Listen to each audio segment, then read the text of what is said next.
Hello dear students.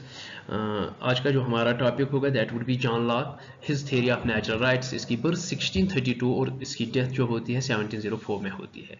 अब जो ये जॉन लॉक थे, इसको कहा जाता है फादर ऑफ लिबरलिज्म। एक अरिस्टोक्रेटिक फैमिली से बिलोंग करता था। उन दिनों ब्रिटेन में दो क्लासेस ऑफ पीपल थे। एक क्लास जिन्हें हम रॉयलिस्ट्स कहते हैं, वो रॉयल सुपरमेसी या मोनार्की की सुपरमेसी के हक में था, और जो दूसरा क्लास था वो पार्लियामेंट्री सुपरमेसी के हक में था। और जो जॉन लॉक की फैमिली है, ये पार्लियामेंट्री सुपरमेसी के हक में थे। इसके अलावा इसकी क्लोज एसोसिएशन रही है लॉर्ड एशले के साथ, जो कि अर्ल ऑफ शाफ्टसबरी भी बाद में बने और फाउंडर थे विग्स पार्टी के। ये विग्स पार्टी बाद में, जिसे आज हम लेबर पार्टी भी कहते हैं, इसके ये फाउंडर थे। और इसकी जो ये जो लॉर्ड एशले थे, ये बड़ा ही लिबरल आइडियोलॉजी का बंदा था, और जो जॉन लॉक उसकी आइडियोलॉजी से बहुत ज्यादा इन्फ्लुएंस हो गया था। नाउ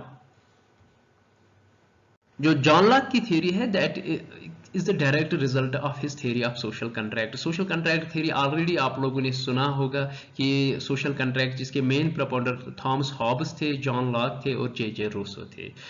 और जो जॉन लॉक ने डिस्क्राइब की है अपनी सोशल कंट्रैक्ट थ्योरी के, किस तरह से एक स्टेट ऑफ नेचर था जब दुनिया में रियासत नहीं थी, उसके बाद लोगों ने थ्रू कंट्रैक्ट एस्टैब्लिश की सोसाइटी। और जब हम इसकी ये सोशल कंट्रैक्ट थ्योरी पढ़ते हैं, तो उसी से हम डिड्यूस करते हैं इसकी जो थ्योरी ऑफ नेचुरल राइट्स वही इमर्ज होती है। अब जो जॉन लॉक की थ्योरी वो स्टार्ट होती है एक बेसिक प्रीमाइस के साथ, that man is a rational animal और man is a rational being, कि इंसानों के पास रैशनैलिटी है, इंसानों के पास रीजन है, और इस रीजन की वजह से ही man are able to discover certain universal truths. That men are able, ये जो लोग थे, they they were able to identify certain universal truths that everyone should follow. For example, it is because of the reason की ही वजह से, suppose अगर मैं कहता हूं कि मुझे कोई ना मारे, तो इसका ये मतलब है कि मुझे भी किसी को नहीं मारना है। If I claim that I shall not be killed, then I also had the duty not to kill others. सो ये एक बिकॉज एक्सपीरियंस और रीजन ने हमें यही सिखा दिया, और इस रीजन की वजह से ही men were able to establish certain moral principles, or men were able to identify those principles which they all shall obey. और इनको, इस चीज को जॉन लॉक ने कहा natural law. So natural law was the creation of man's rational capability.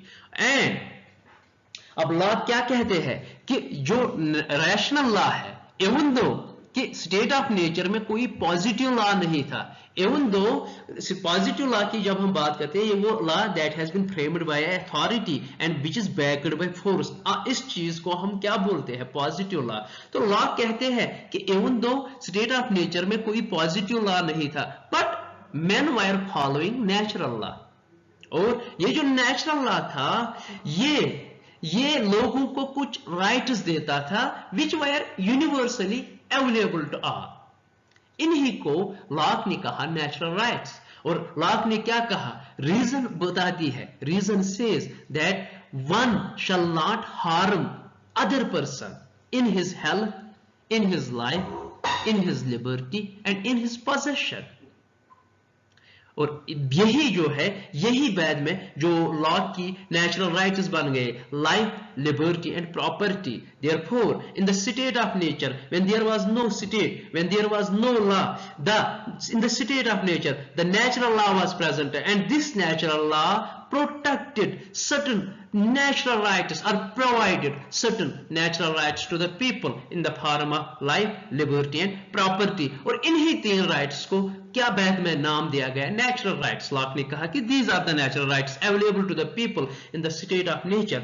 And when state was created, उसके बाद जब स्टेट बनी, स्टेट इसीलिए बनी कि वो इन नेचुरल राइट्स को प्रोटेक्ट कर सके। और लॉक ये कहते थे, if any state fails to protect natural rights, then people have the right to overthrow the government. क्योंकि गवर्नमेंट का बेसिक रीजन डेटर, गवर्नमेंट का बेसिक मकसद ही है कि लोगों की लाइफ बचा सके, लोगों की प्रॉपर्टी को प्रोटेक्ट कर सके और लोगों की लिबर्टी को प्रोटेक्ट कर सके।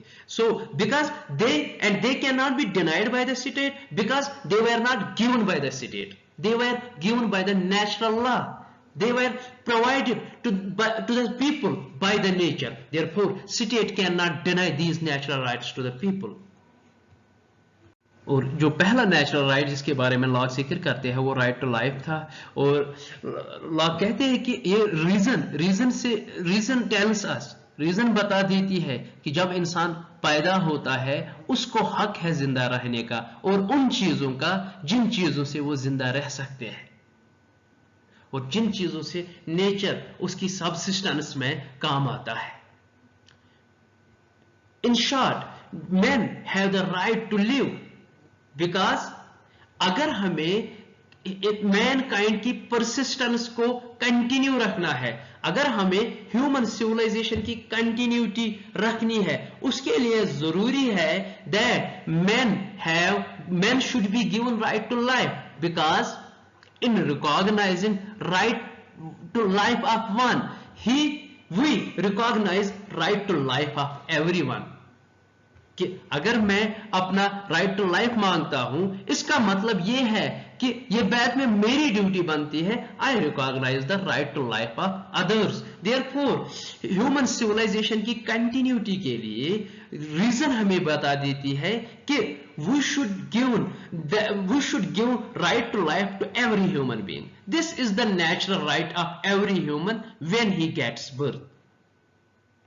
जो दूसरा राइट लॉ जिसके बारे में जिक्र करता है वो राइट टू लिबर्टी है। और लॉ कहता है कि men were born into perfect freedom and equality, that since men possess rationality, they have the right to think, they have the right to speak, and they have the right to act. Men, because of the rationality, because they possess reason, because they know the consequences of their actions, they are naturally free to do what they want, when they want, and how they want.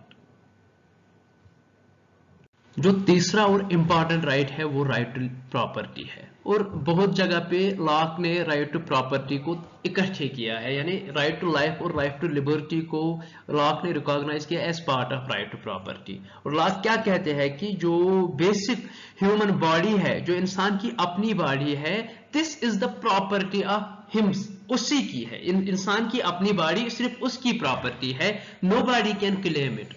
Now remember, जब ये lock अपनी philosophy बोल रहे थे property की, तब Europe में feudalism था और बहुत सारे जो टेनेंट्स थे they were simply considered as property of what, they were considered as property of feudal lords. लेकिन उस जमाने में लॉक ने कहा that human body can not be the property of other person, therefore this human body is the property of only that particular human to whom that body belongs, therefore this is his property। और उसके बाद इस human body के साथ जो भी वो create कर सके वो उसकी प्राइवेट प्रॉपर्टी बन जाती है।